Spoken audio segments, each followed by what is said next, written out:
Programme चमेली की इस नई प्रस्तुति में मैं आपकी होस्ट पूनम गुलेचा आप सबका तहे दिल से स्वागत करती हूँ। आई एम श्योर आपको आज लग रहा होगा कि हम ये कौन सी नई जगह आ गए हैं। सेट वो नहीं है, स्टूडियो वो नहीं है, वेल होस्ट तो सेम है, बट आज हम एक बहुत ही इंटरेस्टिंग एपिसोड लेकर आए हैं आप सबके लिए। वो है अबाउट आर्ट। एक आर्टिस्ट से आज आपकी मुलाकात करवाने जा रहे हैं जिन्होंने अपने टैलेंट को अपना पैशन बनाकर आज उसे एक खूबसूरत मकसद में कन्वर्ट किया है। हम आज हैं सलारजंग म्यूज़ियम में हो रही कलावीरा एग्ज़िबिशन में, जहाँ पर शिखा अजमेरा नाम की ये जो आर्टिस्ट हैं औरंगाबाद महाराष्ट्र से अपने हाथ से आप बताइए कौन से फैब्रिक पर आप पेंटिंग उनकी देखना चाहेंगे और वो उस फैब्रिक पे ज़रूर वो पेंटिंग करके दिखाएंगी, चाहे वो साड़ी हो, चाहे वो जैकेट हो, चाहे वो शॉल हो, स्टोल हो, कैप हो। मैं शायद बोलते बोलते थक जाऊंगी बट वो अपना टैलेंट दिखाते दिखाते थकेंगी नहीं। तो आज हम ऐसे ही एक बहुत खूबसूरत आर्टिस्ट से मिल रहे हैं, उनसे बात कर रहे हैं, जानना चाहते हैं कि उनकी ये जर्नी कैसी रही, किस तरह से उन्हें सपोर्ट मिला, किस तरह से उन्हें इंस्पिरेशन मिलता है एंड किस मकसद पे वो आज निकल पड़ी हैं, इसके बारे में हम जानना चाहते हैं। नमस्कार, दूरदर्शन में आपका बहुत बहुत स्वागत है शिखा जी। आप हैदराबाद यहाँ आई हैं कलावीरा एग्ज़िबिशन में, सलारजंग म्यूज़ियम में जो हो रहा है अपना काम, अपना जो आर्ट है यहाँ दर्शाने। तो आपका बहुत बहुत स्वागत है हैदराबाद में भी और दूरदर्शन की इस प्रस्तुति में भी। हम आपसे जानना चाहते हैं कि आपकी इस जर्नी, पैशनेट तो खैर आप है ही, आपके काम में दिखता है, बट इसको प्रोफेशनल लेवल पर लेकर जाना, तो आपकी इस जर्नी की शुरुआत, इस पैशन की शुरुआत किस तरह से हुई, हमें ये बताइए। शुरुआत तो बहुत खैर छोटी सी है, ये 1.5 या 2 साल पहले की बात है। जहाँ मैं सिर्फ फ्रेंड्स एंड फैमिली के लिए ये आर्ट करती थी। अच्छा। जैसे कभी कोई ओकेजन है तो किसी के शर्ट पे कुछ निकाल दिया, या कोई स्पेशल डे है तो जैसे रिपब्लिक डे या इंडिपेंडेंस डे आ रहे हैं, तो हर कोई चाहता है कि कुछ तो डिफरेंट दिखे, कुछ अलग से दिखे। तो वो हिसाब से वो सोच के ये कस्टमाइज पेंटिंग में किया करती थी। अच्छा। दैट टू सिर्फ फ्रेंड्स एंड फैमिली तक लिमिटेड था ये। अच्छा। इसके बाद में फिर थोड़ा सा लगा कि शायद अभी हम दुनिया को बता सकते हैं करके। नहीं, आई थिंक आपका नेशनल के आपका ग्लोबल लेवल का आपका जो टैलेंट है, बिकॉज इतना बारीकी, इट्स वेरी डेलिकेट। एक तो है आपका जो रेंज है, मतलब इंडियन आर्ट से लेकर फोक कल्चर से लेकर एक क्वर्की आर्ट जो बोलते हैं, जैसे हम देख रहे थे कि पिलो कवर्स आपने कस्टमाइज़ किए हैं और आपने जूते कस्टमाइज़ किए हैं, वो जो क्वर्की नेचर है। तो आपका जो रेंज है वो बड़े से बड़ा और यूथ तक भी ले जाने वाला ये जो आर्ट है, ये आइडियाज़ कहाँ से आते हैं आपको? ये बहुत simple day to day life वाला आइडिया है। जहाँ बच्चों के साथ छोटी छोटी बातों पे कुछ झगड़ा हो जाता है, कुछ एडवाइस या सजेशंस बेस्ड हो जाता है। अच्छा। हस्बैंड के साथ छोटी खट्टी मीठी तकरार हो जाती है। अच्छा। जैसे पिलो कवर वाला आपने बताया, तो इट वाज लाइक कि यार रात में क्यों झगड़ा करना है, ये तुम्हारा पिलो है या ये मेरा पिलो है, तो क्यों नहीं इस पे नाम लिख दे हम। तो ऐसे आइडियाज़ बस जस्ट आते थे दिमाग में और ये मैं करती थी। Very nice. जैसे मैं आपके इंट्रो में भी बता रही थी कि आप साड़ी पे भी करती हैं, आप कैप्स पे करती हैं, शॉल्स पे, स्टोल्स पे। तो ये जो थॉट आया कि मुझे हर चीज़ कवर करना है जो शायद जो रोज़मर्रा की ज़िंदगी से जुड़ी है, ये आइडिया कहाँ से आया? किसी ने आपको ऑर्डर दिया तो आपको लगा अरे हाँ इस पे भी किया जा सकता है, या फिर आपने ही अपने माइंड से ये नए नए आइडियाज़ निकाले? हाँ, मतलब जैसे जब बच्चों के लिए जो नीड होती थी, उन्हें शर्ट्स तो पहनते नहीं है तो उन्हें स्वेट शर्ट पे चाहिए था।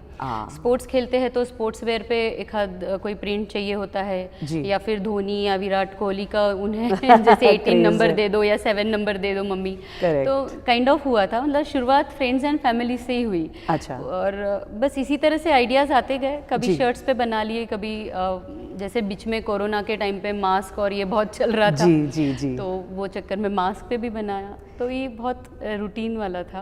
But it's a good thing कि आप अपने आप को भी इवॉल्व कर रही हैं, एज एन आर्टिस्ट आप सोच रही हैं, एंड आपके काम से ज़्यादा उसे अब आप एक नई दिशा दे रही हैं, एक एंटरप्रेन्योर की, एक आर्टिस्ट की, जो अपना काम अब दुनिया तक ले जाने की कॉन्फिडेंस रखती हैं।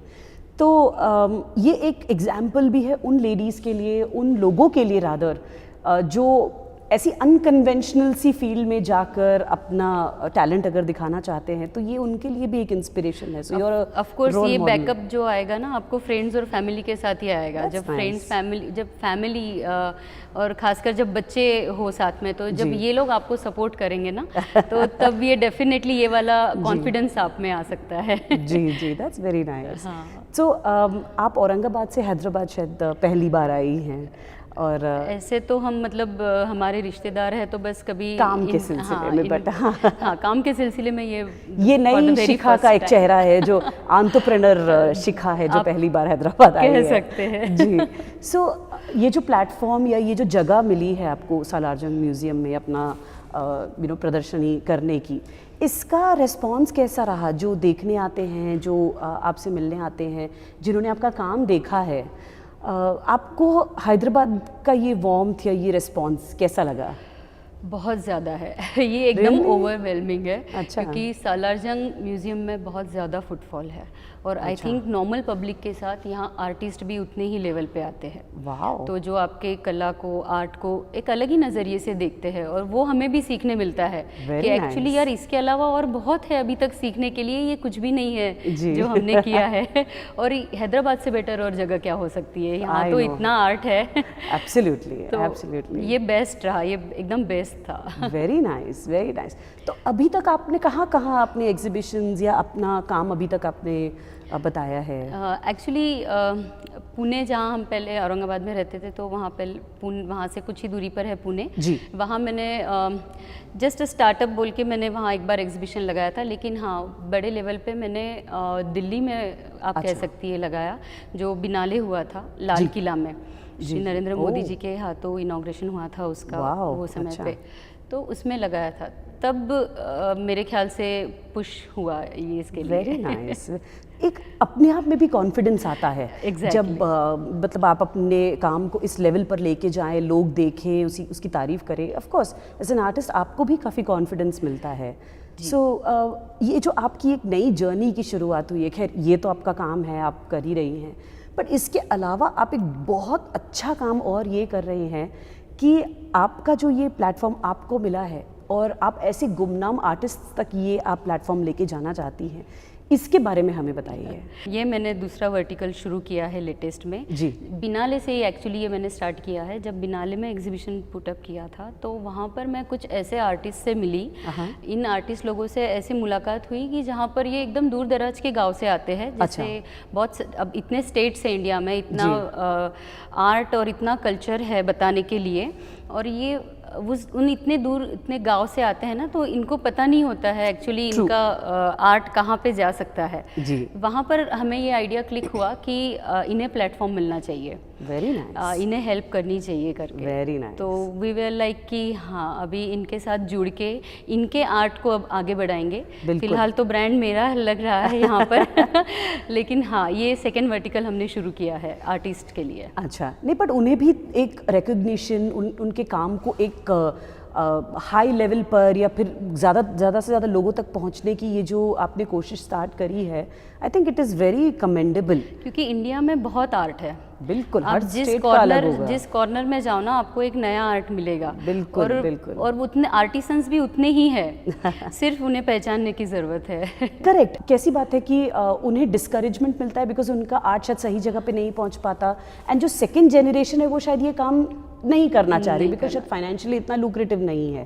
बट जब हम उन्हें वो प्लेटफॉर्म देते हैं, और आप जैसे लोग जब उन्हें ये प्लेटफॉर्म देते हैं, और जब उनकी फाइनेंशियल स्थिति भी बढ़ जाती है, maybe then next generation के लिए भी ये एक मोटिवेशन है। सो ओवरऑल जो हमारी देश का कल्चर है, आर्ट है, उसे प्रमोट करने में, उसे कंजर्व करने में आपकी ये कोशिश की हम बहुत सराहना करते हैं। आपकी इस जीवनी के थ्रू, आपके इस आर्ट के थ्रू, आपकी इस जर्नी के थ्रू बडिंग आर्टिस्ट या बडिंग एंटरप्रेन्योर्स को आप क्या मैसेज देना चाहेंगे? क्योंकि हो सकता है कि कोई इस जर्नी पे जाना चाहता हो बट वो हिचक रहा हो कहीं, और आज आपके इस प्रोग्राम के माध्यम के थ्रू अगर आप उन्हें कुछ मैसेज देना चाहती हैं कि अपनी जर्नी या अपने पैशन को फॉलो करिए, तो क्या रहेगा वो? मैसेज बहुत सिंपल सा है कि अपना जो इंटरेस्ट है बस उसे संभाल के रखिए। क्योंकि आजकल जो ये डिप्रेशन, एंग्जाइटी, ये सब जो चीज़ें हम सुनते हैं ना, ये बस ये कहीं ना कहीं हम अपना इंटरेस्ट भूल जाते हैं, हम अपना हॉबी डेवलप नहीं करते हैं। स्पेशली लेडीज़ के साथ ज़्यादा ये चीज़ें होती है, वो इतना बिजी हो जाती है फैमिली में कि खुद को टाइम नहीं दे पाती। तो आई वाज लाइक कि लेडीज़ ने भी स्पेशली उनका हॉबी, उनका एक्टिविटी कंटिन्यू करना चाहिए, भले ही आधे घंटे के लिए क्यों ना करे। और इसी हिसाब से ना तो मतलब थोड़ा पेशेंस होना चाहिए, जितना रिकग्निशन मिलना है मिलेगा, और जब खुद को सेटिस्फेक्शन मिलता है ना तो फिर बाकी दुनिया कितना आपको सराहती है नहीं सराहती है इसका फ़र्क नहीं पड़ता है। That's a beautiful message. I think ये मैसेज ओवरऑल हमारी सारी ऑडियंस के लिए है कि mental health, mental peace plus आपका पैशन कहीं ना कहीं बहुत क्लोजली जुड़ा है।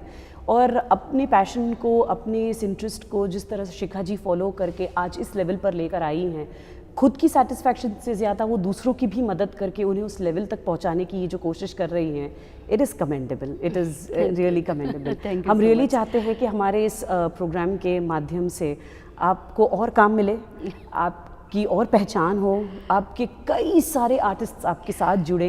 +1 मैं और एक ऐड करना चाहूँगी कि मैं एक्चुअली आपके थ्रू या फिर आप अपील कीजिए कि हैदराबाद के कुछ आर्टिस्ट अगर होंगे तो मैं उनसे भी जुड़ना चाहूँगी। मतलब अभी तक बहुत कम आए हैं, तो I would like to invite them as well कि प्लीज़ आइए। आप प्लेटफॉर्म आपका है, आवाज़ आपकी है, मिशन आपका है, हम सिर्फ एक ज़रिया हैं। तो आप जितना दिल से अपील कर पाएंगी, आई थिंक वो उतना ही इफ़ेक्टिव होगा। तो प्लीज़।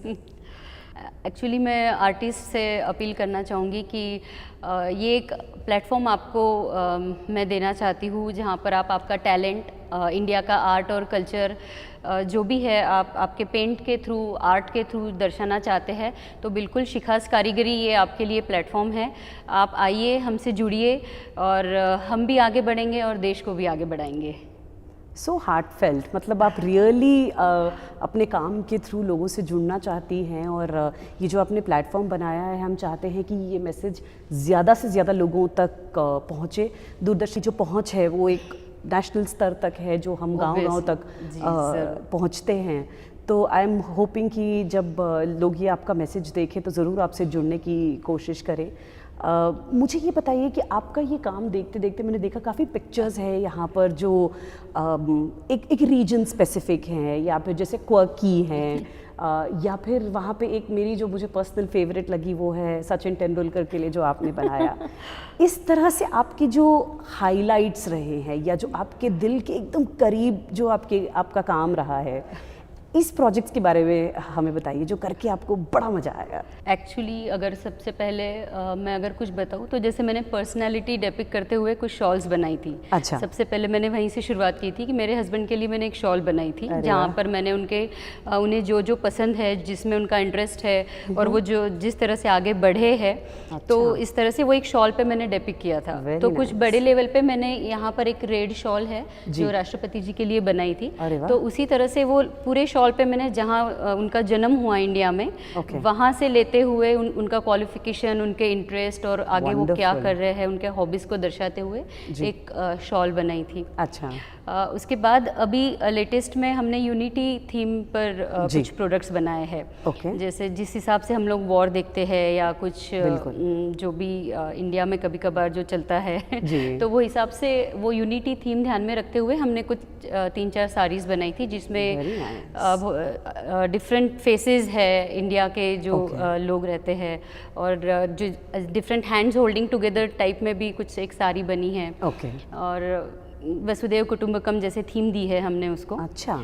तो इसके ऊपर कुछ साड़ीज़ बनाई थी। स्पेशली एक कपल साड़ी या ड्रेस आप बोल सकते हैं उसको, जैसे वहाँ पर है वो तो लायन एंड लाइनेस का है। जैसे प्योर क्रेप पे वो सेल्फ प्रिंटेड साड़ी है जिस पे मैंने ये डिज़ाइन बनाया था। बहुत डेलिकेट कि जब समय आता है तो हम एक दूसरे के साथ कैसे खड़े होते हैं ये वाला एक थीम दिया है उसको। तो लेडीज़ के लिए जैसे वो साड़ी है, तो जेंट्स के लिए स्टोल बनाया है। तो स्टोल पे भी उसका फेस आया हुआ है। तो that's a different collection I guess. Very nice. Taj Mahal है, और जैसे कुछ उड़ीसा के आर्टिस्ट से हमने पटचित्र बनवा के लिए है। जैसे वो 2 साड़ियाँ भी आप यहाँ पर देख। ये जो सचिन के लिए बनाने वाला आपने जो शॉल किया है, ऐसे क्रिकेट से आपको ज़्यादा प्यार है या आपके हस्बैंड को? और उस शॉल पे आपने क्या क्या दर्शाया? इनफैक्ट हमें ये भी बताइए कि वो मोमेंट कैसा था जब आपने उन्हें प्रेजेंट किया एंड उनका रिएक्शन, उस हाईलाइट के बारे में बताइए। Oh my God. मतलब सब लोग सपने में सोचते हैं और छोड़ देते, यार कब मिलेंगे पता नहीं, भगवान ही हमें मुलाकात करवा पाएगा। एंड इट वाज लाइक कि हमें मौका आ गया वो सचिन से मिलने का, और अब जब मिलना है तो उसे क्या गिफ्ट करे। जी तो फिर बहुत ज़्यादा सोचना नहीं पड़ा मुझको, मुझे लगा कि मेरा जो आर्ट है मैं वही बताऊंगी। तो इस हिसाब से मैंने उनके लिए एक शॉल खरीदी जी। और फिर वो शॉल पे मैंने जो उनके मेन अचीवमेंट्स रहे होंगे जी। तो शुरुआत से लेके एंड तक, खैर एक शॉल में तो नहीं आ पाएगा बिल्कुल। लेकिन फिर भी मैंने कोशिश की थोड़ी बहुत जी। और उनसे मिलना यानी एक सचिन जी का एक ऑरा है जी। आप लोग ना नहीं निकल पाते वो ऑरा से बाहर, वो ऐसे होल्ड करके रखता है आपको। तो it was like bucket list में है, लेकिन लिखते नहीं है यार, पता नहीं कब होगा ये ड्रीम कम ट्रू वाला पार्ट, लेकिन वो हो गया अपने आप टिक मार्क। तो it was the best moment. देखिए आपका आर्ट ने आपको मतलब कितना कुछ करवाया, किस लेवल पे आपको लेके जा रहा है। ये तो खैर एक शुरुआत है, हम चाहते हैं कि इस आपका जो आर्ट है वो आपको ग्लोबल लेवल पर लेकर जाए। आपकी ये जो कोशिश है आर्टिस्ट से जुड़ने की, ये आपको बहुत दुआएं दे, ये आपके आर्ट को भी एक नया चेहरा और एक नई दिशा दे। तो आपका बहुत बहुत शुक्रिया कि हैदराबाद आए, दूरदर्शन के साथ आप जुड़े और आपके आर्ट के माध्यम के थ्रू आपने हमें इतनी खूबसूरत चीज़ें बताई, एक नया नज़रिया दिखाया कि आर्ट इस तरह से भी हो सकता है, किसी भी चीज़ पे हो सकता है। बस आर्टिस्ट के दिल में एक पता नहीं बागी बनने की शायद हाँ वही है, आर्टिस्ट थोड़ा मूडी होता है जी। तो बस एक क्लिक होना चाहिए, वो क्लिक कब होएगा वो पता नहीं जी। लेकिन बस एक क्लिक होना चाहिए। बिल्कुल बिल्कुल। सो हम चाहते हैं कि आपकी ये कोशिश, आपका ये प्यार, आपकी ये कला हमेशा बरकरार रहे। इसी तरह आप हैदराबाद आके यहाँ के आर्टिस्ट, यहाँ की ऑडियंस से आप जुड़ी रहें। शिखा जी आपका बहुत बहुत धन्यवाद कि आप दूरदर्शन के साथ आज जुड़ी, अपनी इस जर्नी के बारे में हमसे बात करी, अपना इतना खूबसूरत काम हमें देखने का मौका दिया, इस प्लेटफॉर्म के बारे में बताया जिस तरह से आप कई आर्टिस्ट के साथ जुड़ना चाहती हैं। आपकी ह्यूमिलिटी, आपकी इस पैशन, आपकी इस जर्नी की हम बहुत सराहना करते हैं और हम चाहते हैं कि आपके इस मिशन को ना कि पूरा देश बल्कि अंतर्राष्ट्रीय एक स्तर मिले, एक विजिबिलिटी मिले, ताकि आर्टिस्ट का तो आप भला कर ही रही हैं बट हमारे देश का गौरव भी इससे बढ़े। तो आपका बहुत बहुत शुक्रिया कि दूरदर्शन के साथ आज आप जुड़ी और हमें इतना वक्त दिया। Thank you. तो हम बात कर रहे थे शिखा अजमेरा जी से, जो हैदराबाद के सलारजंग म्यूज़ियम में कला वीरा करके जो एग्ज़िबिशन है वहाँ पर अपनी कला को दर्शाने, अपने इस खूबसूरत काम को बताने यहाँ पर आई हैं। वो चाहती हैं कि आंध्र प्रदेश, तेलंगाना के जितने आर्टिस्ट्स हैं उनसे जुड़ें, उनकी जो पेंटिंग्स है, उनकी जो कला है, उन्हें एक माध्यम, एक प्लेटफॉर्म मिले और उनके इस काम को वो नेक्स्ट लेवल तक लेकर जाएं और उन्हें एक नेशनल और ग्लोबल प्लेटफॉर्म मिले। दूरदर्शन यादगिरी के चमेली की इस प्रस्तुति में आज हम मिले हैं शिखा अजमेरा जी से, जिन्होंने अपनी ब्यूटीफुल आर्ट, कला और पेंटिंग से हमें बहुत खुश कर दिया, हमें बहुत इच्छुक किया है कि हम उनके काम को और देखें जब वो हैदराबाद नेक्स्ट आए। इस एपिसोड में आज इतना ही। अगले एपिसोड में आपसे फिर मुलाकात होगी। तब तक मैं पूनम गुलेचा आप सबसे विदा लेती हूँ। धन्यवाद।